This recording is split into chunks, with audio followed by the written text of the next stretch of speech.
yang kemarin kita ceritakan tentang pesantren Mas Kumambang. Yang nulis ini adalah Kiai Fakih Mas Kumambang.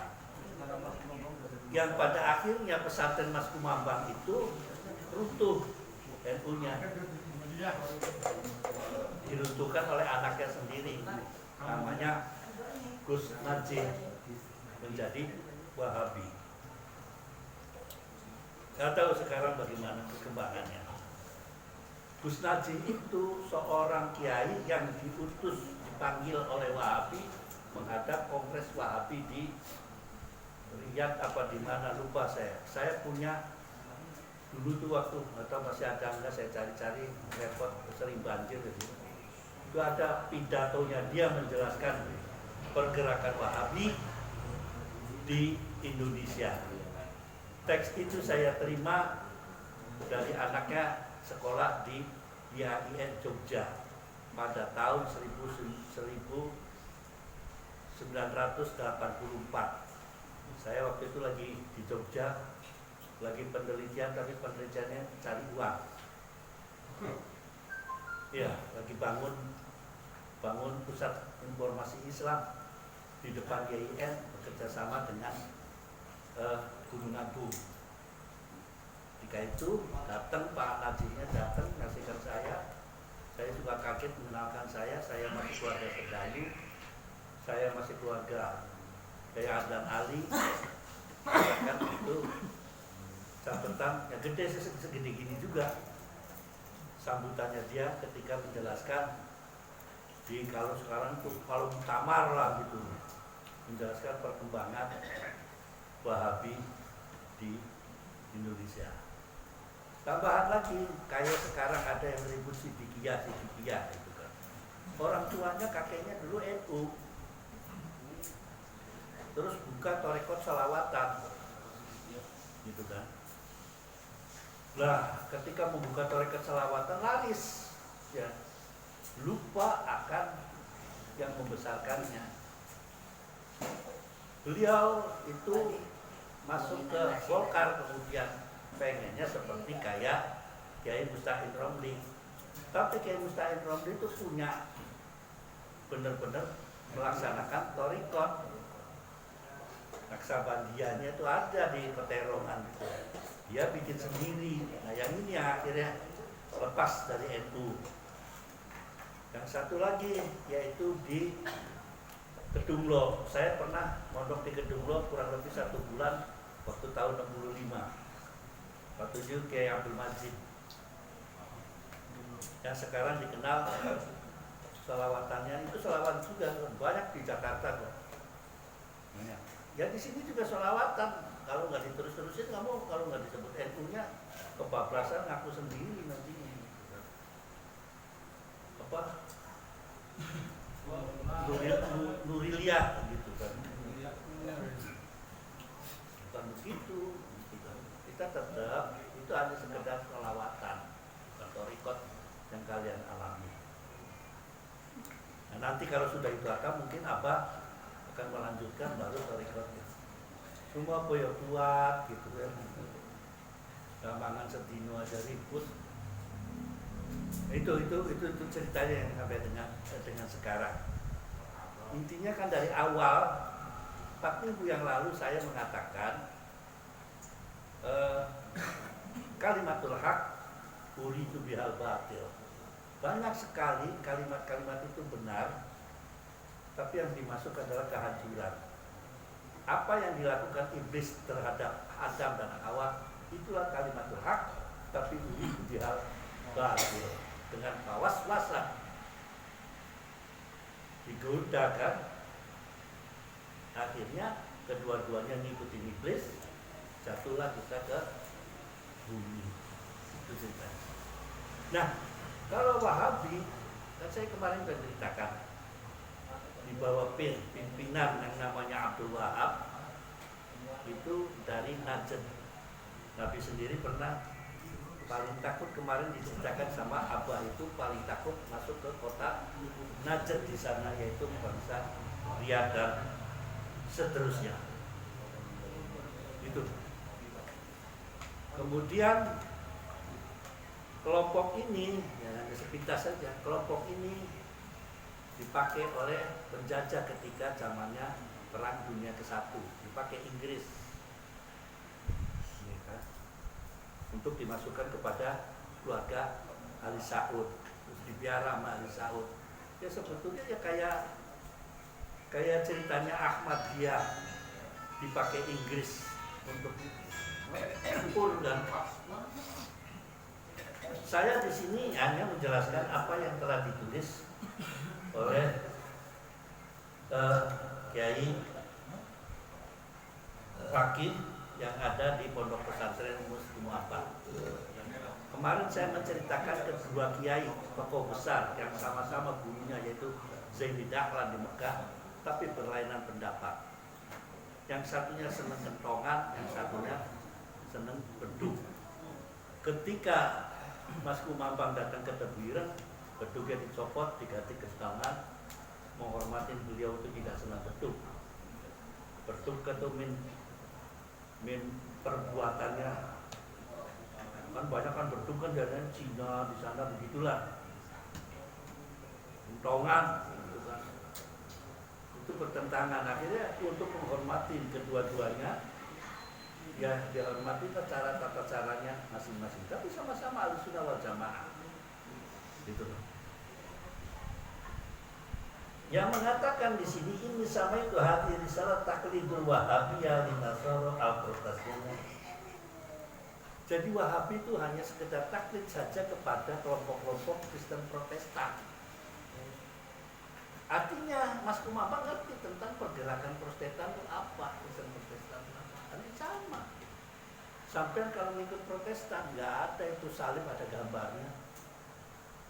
Gereja Protestan itu yang ada tuh salib aja, nggak ada gambar yang begininya, nggak ada, bersih, nggak ada patung Maria, nggak ada, semua bersih, cuma tinggal salib aja. Itu Protestan.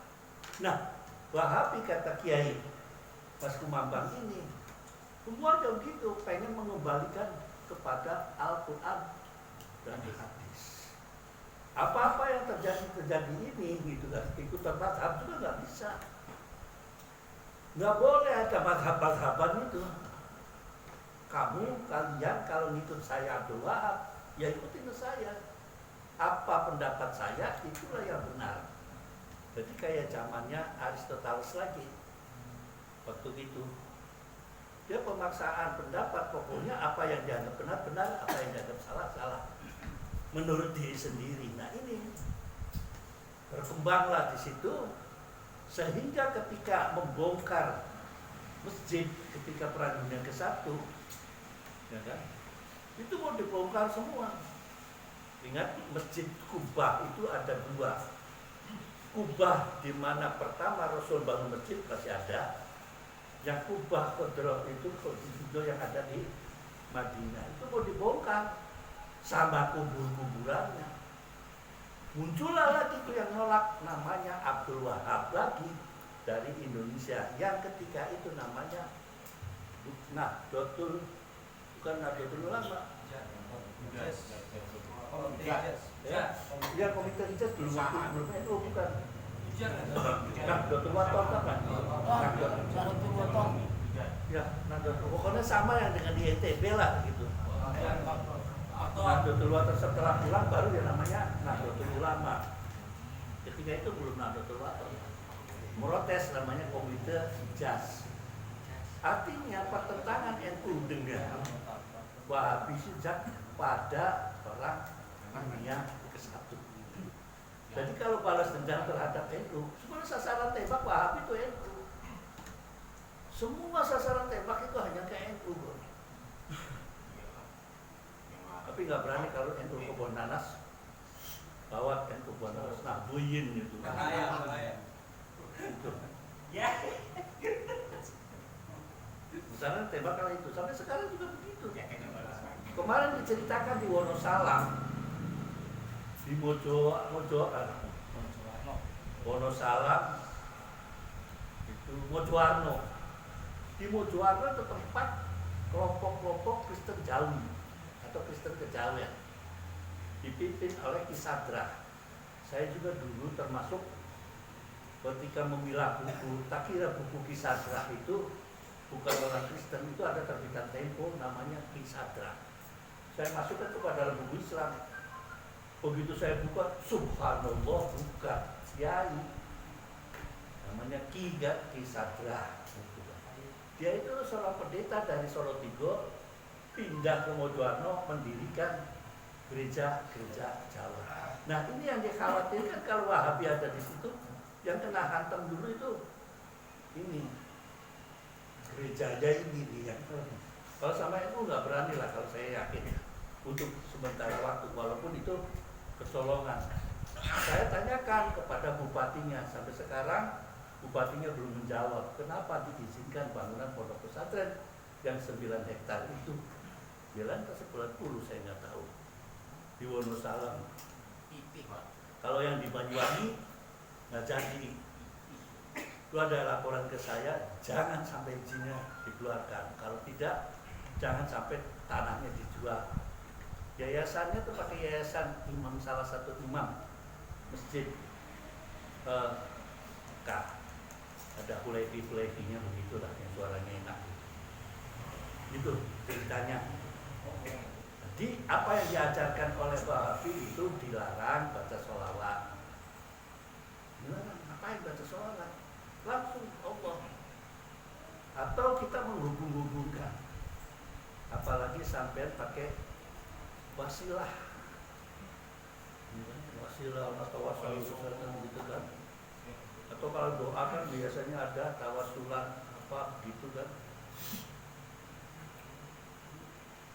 Atau doanya itu biasanya bisa babiman manista ma'ahuna gitu kan. Itu nggak boleh itu kata Wahabi. Nah ini tidak bermazhab.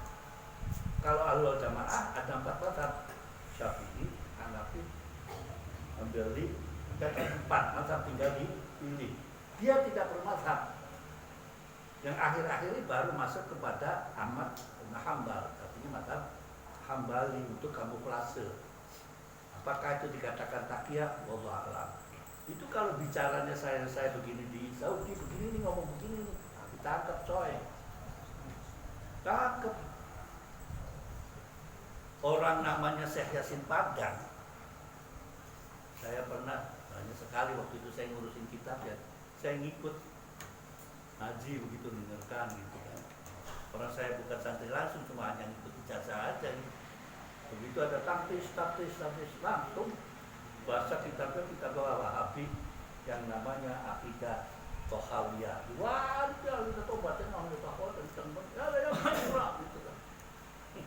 Kalau enggak dilipas di situ kan.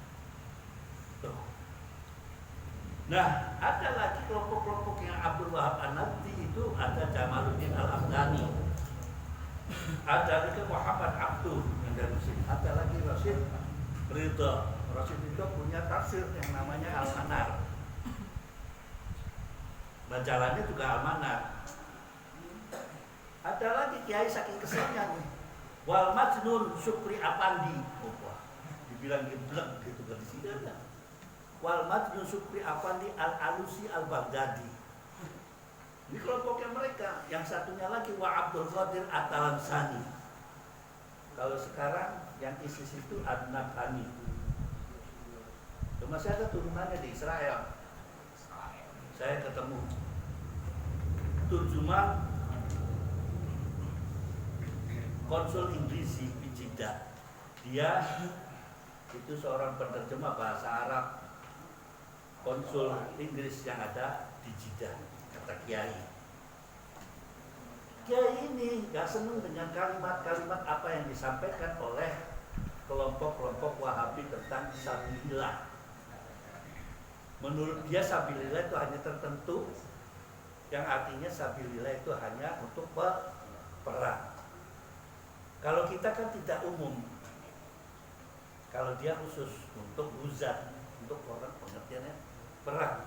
Kalau kita kan ibnu sabil bisa buat rumah sakit, buat apalah yang menentukan kepentingan umum itu sabilillah.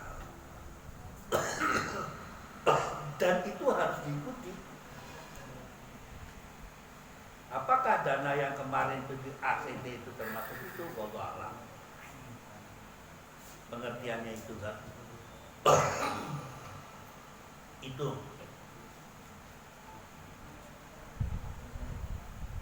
Nah, kalau dikatakan kalau menurut Sunnah wal Jamaah mengatakan sabilillah itu ontak sampai dengan untuk mengkafani orang meninggal itu bisa dananya dana sabilillah, buat madrasah, buat jalan, buat jembatan, buat apa kepentingan umum itu dari kalimat kata-kata sabilillah. Kata Wahabinya bukan, itu bid'ah. Pada zaman dulunya itu nggak ada. Hanya sabilillah ketika itu pakai untuk orang perang. Ijtihadu bihasbi fahmikum wa nadrikum. Mereka ijtihad hanya memikirkan pemahamannya dia. Di dalam Imam Arba'ah itu ijtihad harus mengerti ada beberapa syarat. Satu, hafal Quran, rawi hadisnya berapa. Boleh kalian berijtihad, boleh. Sampai mana kekuatan ijtihadnya? Orang ijtihad itu kalau salah tidak apa-apa gitu, mendapat satu dosa, satu pahala. Kalau ijtihadnya nggak pas itu cuma satu dosa. Kata Imam Syafi'i, dia baca ijtihad. Sekarang saya yang bisa ijtihad asal hukumi. Ente sebentar lagi ada uang digital. Gimana? Bitcoin aja saya bingung. Baca bukunya ada 2 buku saya nggak baca-baca, pujak malah enak dia gitu. Apa sih setan Bitcoin itu gitu. Dulu waktu saham saya sudah mulai ngerti gitu. Pindah lagi yang namanya CFD. Bingung lagi saya, disesuaikan dengan apa yang ada di hukum fikih. Kalau saham jelas, saham itu ada laporan keuangan perusahaan ada. Kita mau nambah ikut saham atau tidak, ke bursa itu jelas ada. Tapi yang sekarang itu laporan keuangannya kadang-kadang ditipu. Ngakunya bener aja gitu. Padahal itu perusahaan mau ambruk. Atau perusahaan itu yang punya sudah meninggal tapi masih ada listing di pasar bursa. Yang penting duit banyak begitu kan, tipuan-tipuan gitu. Kalau tidak sering kan gitu. Main di bursa silakan. Cuma jadinya kan segini. Kalau main begitu-begitu, lu main enggak itu bukan cari duit atau bagaimana, lu main enggak? Bayangan saya kan nah itu kalau main kan kayak gaple begitu. Atau koprok. Ente sering koprok enggak? Kalau saya koprok terus terang aja di Tanah Abang dulu banyak di depan terminal. Terus 10 sini begitu kan. Yang pakai digular itu kayak kartu domino ada 9 atau 10. Itu kan yang main yang bukan orang situnya cuma 2, orang situnya 10, ya kalah terus. Kalau mata diinjek ini berarti 5, akan berarti di 5, ya kalah. Mereka nggak tahu kodenya. Ya, kayak ente gaple ke teman biasanya dapat depan kan, nanti sini lawan temennya ini temannya ini ke teman. Aduh itu berarti 25 ada dia di saya begitu. Maka ditahan itu 25 jangan sampai keluar begitu. Ada aja sebelum main sudah ngomong kalau begini berarti dia tahu gitu. Oh gitu kan kartunya gaple cuma berapa sih? Kan kapan wah teman saya punya 25, bagaimana ini cara untuk mengeluarkan 25 atau 26 atau balak gitu. Kalau galak yang kegandeng ke hadang, poinnya kan gede 12, kalah kan? Ya sudahlah kalau cinta begitu. Ada lagi yang jualan yang begitu pakai kupon itu kan. Orangnya tuh di situ sih dagangannya tuh ada tape, ada apa gitu. Murah gitu kan. pura-pura yang beli itu ya temennya gitu, oh ya Pak bisa.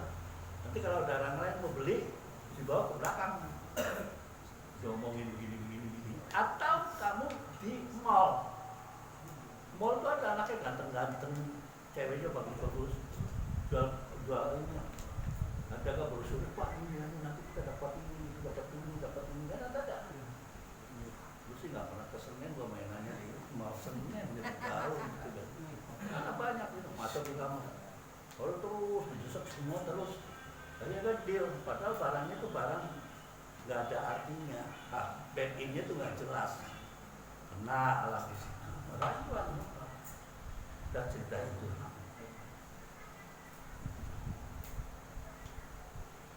Nah, apalagi kalau Muhammad Abdul Wahab itu kalau bagi zakat seenaknya sendiri.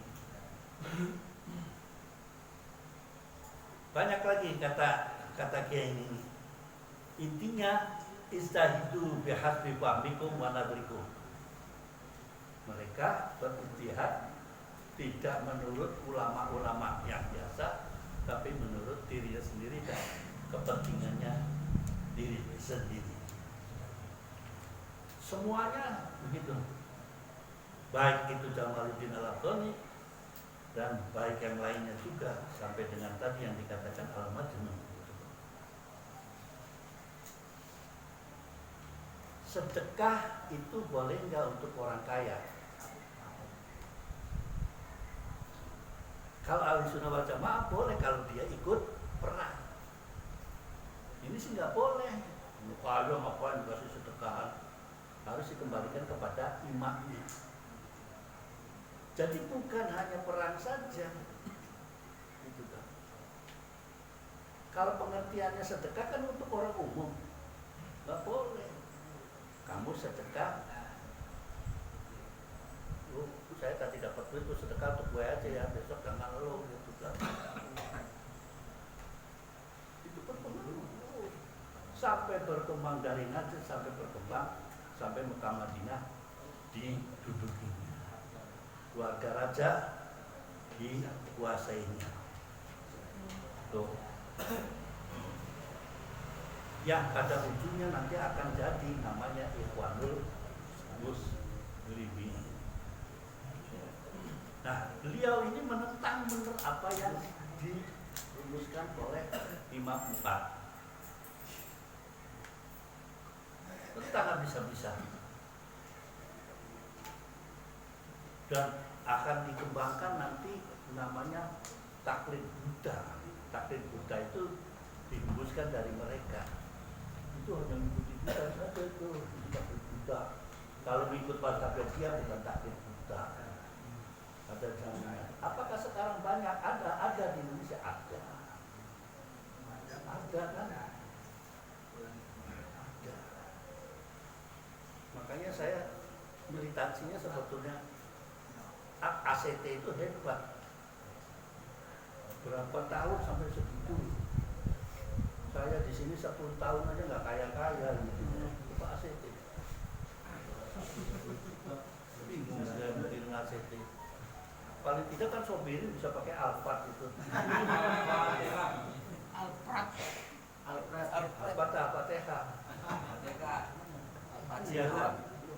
Minimal Baciro. Ya. Jangan Baciro itu asalnya dari Bujuro. Di mananya itu Bujuro gitu kan. Alet racun itu Bujuro. Nah, itu saya hanya sekedar singkat saja. Nanti kapan-kapan kita teruskan lagi tentang Wahabi. Jadi cerita Wahabi itu sudah lama, catatan baru sekarang diributin lagi. Karena memang sasaran tembaknya adalah, nah, untuk memisahkan Wahabi, ya kan, dengan kelompok kita itu bikin itu namanya Islam Nusantara. Pengertian Islam Nusantara, Islam yang doyan tahlil kayak itu. Nah, kelompok sana mengatakan kepada ente yang senang tahlil aliran baru. Itu aliran baru itu Islam Nusantara. Padahal kita harus bedakan, kita itu musolanya, masjidnya masih bisa sholawatan, masih bisa assalamualaikum masih bisa wiridan. Ente di Mekah nggak ada wiridan itu. Coba sholat di Mekah, udah diri aja assalamualaikum bubar. Ente tadi sini, Allahumma betul bikin misalkan orang aja gitu. Astagfirullahaladzim, astagfirullahaladzim. Kata orang Wahabi, asyhadu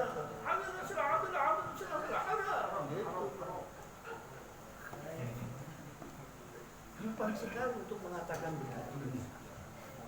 Saya pernah pengalaman, yaitu baca debak yang bacanya itu kitab yang begitu. Di depannya makam Ibrahim, makam kuburannya Nabi Muhammad, dikaplok, suruh minggir. Padahal sudah dirontong itu. Harap ini dirampas itu. Dan nurut aja ya, kalau bukan Satpol PP ya, kalau Satpol PP berantem gitu. Itu. Jadi hati-hati, sekarang itu ada yang namanya kalimatul haq, tapi yang diinginkan oleh mereka itu adalah kehancuran. Ya hanya waspada aja, sudah apa yang diajarkan oleh pendahulu-pendahulu kita, tetap aja kita laksanakan.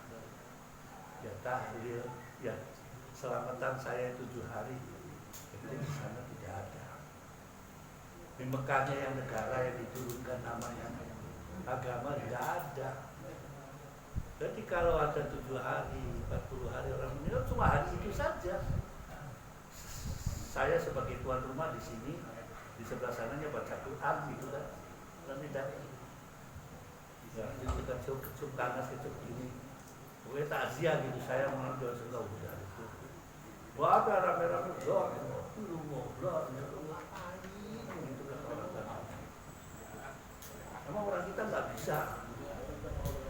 Dia, apalagi ada begini-beginiannya kan, hadal gitu kan. Dikiranya yang begini ini duitnya orang mati, nah, orang mati yang punya tinggalan duitnya buat selamatan, padahal tidak. Masa ini duitnya ibu saya kan enggak, gitu loh. Banyak kan mereka begitu. Nah, mari kita jaga yang Ahlussunnah wal Jamaah. Kalau saya prinsipnya, kalau pengen matinya didoakan, maka kalian masih hidup sering mendoakan. Itu saja. Ada dengar orang mati, Al-Fatihah. Lalu orang kumpul-kumpul, yang akhirnya kalian ketika mati ada yang ngangkat jenazahnya. Di Jakarta kan mahal. Berapa tuh Ram angkat jenazah itu? Mahal kan, belum tanahnya kan.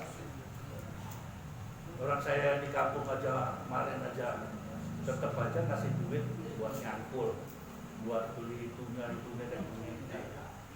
Berangkat dari Purwokerto, ambulannya, macam-macamnya, izinnya, dari sana surat kematian.